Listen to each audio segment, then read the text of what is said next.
나라를 생각하는 모든 분들에게 심천보 이사장이 쓴 우리는 누구인가, 우리는 어디로 가는가를 추천합니다. 안녕하십니까. 공병호TV의 공병호입니다. 이 땅에서 대통령의 면면을 보면은 아무나 할 수 있는 자리인데, 윤석열 검찰총장이라고 해서 대통령 후보에 도전하지 말라는 법이 있는가. 2019년 광화문에 많은 사람들이 모일 때 했던 공병호TV의 방송 대목 가운데 하나입니다. 실상 그 방송이 나가고 난 다음에 항의하시는 그런 나이가 좀 드신 분들을 제법 만났습니다. 어떻게 그 사람이 대선 후보가 될 수 있겠습니까? 박근혜 전 대통령의 탄핵과 관련된 수사에서 윤석열 검찰총장이 보였던 행보에 크게 불만을 가진 사람들이 우리 사회에 의외로 많구나라는 것을 한 번 더 실감할 수 있었습니다. 그럼에도 불구하고 현재를 기준으로 보면은 지금의 나라 사정이 너무 위태위태하기 때문에 뜻이 있고 본인 스스로 깊은 그런 숙고 끝에 권력에 대한 의지가 있는 사람들이라면은 나서야 될 그런 시점이 아닌가라는 생각을 하게 됩니다. 정치판에 지나치게 익숙한 사람들에게 나라의 일을 모두 다 맡겨두기에는 나라 사정이 너무 급박한 그런 상황이다라는 점을 지적하고 싶습니다. 먹고 살만한 사람들 가운데 정치를 할 수 있는 자격이나 조건이나 그리고 능력을 두루 갖추고 있는 사람들 중에서 모두가 정치를 하려고 하는 것은 아닙니다. 그 길이 영광도 따르지만 반드시 가시밭길이기 때문입니다. 따라서 자격과 조건, 능력을 갖춘 사람들이 모두 다 고개를 다 저버리게 되면 결국 아무 자격이 없는 사람들에 의해서 지배당할 수밖에 없는 딱한 사정이 펼쳐지게 됩니다. 따라서 정치인이 아닌 사람들의 정치 참여는 긍정적인 시각에서 바라볼 필요가 있다, 이렇게 저는 봅니다. 첫 번째 질문은 다른 사람의 시선입니다. 타자의 시선. 과연 다른 사람들은 윤석열의 정치 참여를 지금 어떻게 바라보고 있을까, 이런 궁금함을 아마 여러분들도 갖고 계실 것입니다. 평소에 통념을 깨는 그런 글을 자주 기고하는 중앙일보의 박진석 에디터가 아침 신문에 변신이라는 그런 제목으로 아주 짧은 그런 칼럼을 기고했습니다. 짧은 기고문에는 보통 세상 사람들이 지금 갖고 있는 윤석열의 변신에 대해서 통념과는 다소 다른 주장이 담겨 있습니다. 그의 주장의 핵심은 이렇습니다.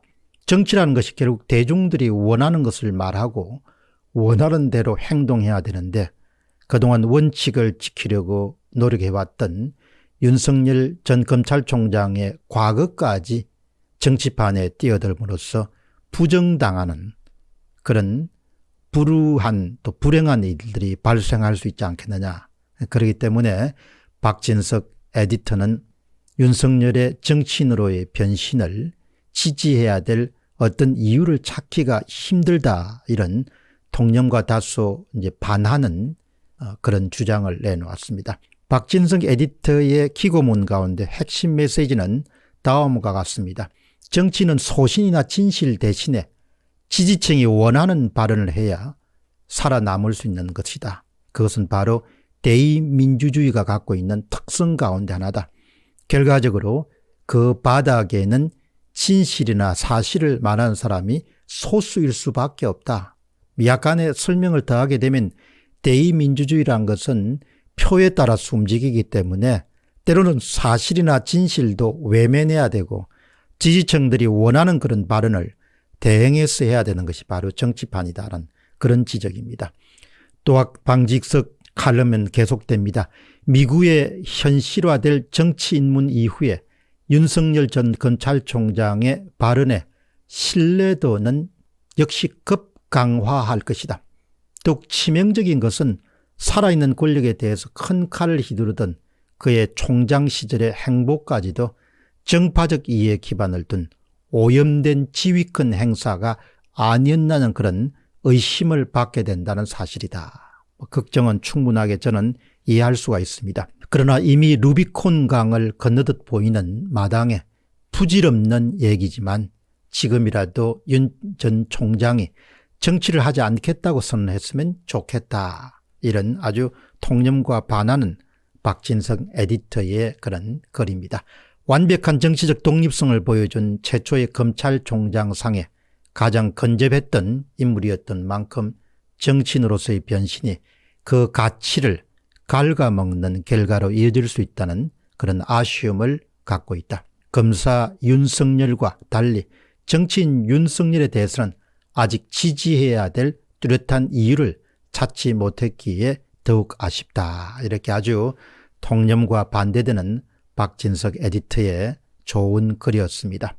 한편 동아일보의 대표 논객인 송평인 논설위원회 주장은 윤석열 전 검찰총장이 소명의식을 갖고 있다는 그런 전제 조건 하에서 그런 그의 정치인으로서의 변신을 환영한다. 그 이유는 현재 보수정당의 위기는 결국 안철수나 윤석열과 같은 외부인의 수혈에 의해서 해결될 수 있다고 믿기 때문이다. 이것도 좀 더 새로운 시각입니다.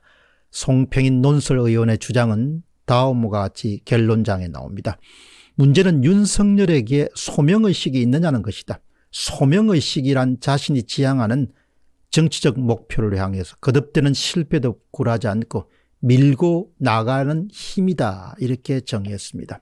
요약해서 말씀드리면은 정치는 정치판에 오랫동안 종사해온 활동해온 사람들만의 일이 될 수 없다. 또한 위기 상황에서는 오히려 외부에서 활동해온 사람들이 신선한 시각과 관점과 경험을 갖고 있기 때문에 정치를 새롭게 재정의할 수가 있고 따라서 정치와 나라를 정상화시키는 데는 오히려 큰 도움을 줄 수 있다. 또한 자격 있는 사람들 가운데 기꺼이 정치라는 고행의 길에 나서려는 의도와 본인 스스로가 권력의 의지를 갖춘 사람들이 흔하지 않기 때문에 그런 후보군들이 계속해서 늘어나는 것은 환영할 만한 일이다. 이제 저의 관점입니다. 저의 견해입니다. 한번 살아간다는 그런 대명제 하에서 분위기나 다른 사람들의 그런 다소의 압박이라든지 또 다른 사람들의 권유에 의해 이끌려서가 아니고 오랜 기간 동안 스스로의 경험과 숙고 끝에 나라를 위해서 출사표를 던져야 될 시점이다. 그런 결정을 내린 사람이 있으면 그가 윤석열이든 아니면 그가 누구든지 간에 우리는 환영해야 될 충분한 그런 이유를 갖고 있는 것이다. 여러분 여기서 아주 중요한 것은 어떤 분위기라든지 지지도라든지 유행이라든지 아니면 주변 사람들의 그런 유혹이라든지 권유라든지 권고에 의해서가 아니고 스스로 경험하면서 스스로 오랜 동안의 깊은 사색과 숙고 끝에 이대로는 안 되겠다. 이렇게 스스로가 결정하고 그 이후에 내가 내린 결정에 대해서 기꺼이 내가 비용을 치르겠다. 이런 굳건한 결심을 갖고 어떤 분야에서 입지를 굳힌 사람이 정치판에 뛰어드는 것은 누구든지 간에 우리는 환영해야 될 충분한 이유가 있습니다. 그것은 정치라는 본래의 의미인 공익에 대한 헌신과 희생을 위해서 자신의 경력의 상당 부분을 밀어놓고 뛰어들겠다는 것이기 때문입니다. 여기서 이제 분명히 해야 될 것은 공명심만이 아니고 뚜렷한 소명의식, 부채의식을 가진 출정은 환영할 만한 일이다. 이렇게 보고 제가 추측컨대는 윤석열 검찰총장이 뚜렷한 소명의식과 부채의식을 갖고 정치판에 뛰어들지 않겠느냐 그런 생각을 갖게 됩니다. 따라서 박진석 중앙일보 에디터의 조심스러운 그런 반론에도 불구하고 그가 굳건한 그런 소명의식을 갖고 정치판을 바꾸는데 한 몫을 단단히 기여해 줄 수 있을 것으로 저는 기대합니다. 공병호 TV의 공병호였습니다. 감사합니다.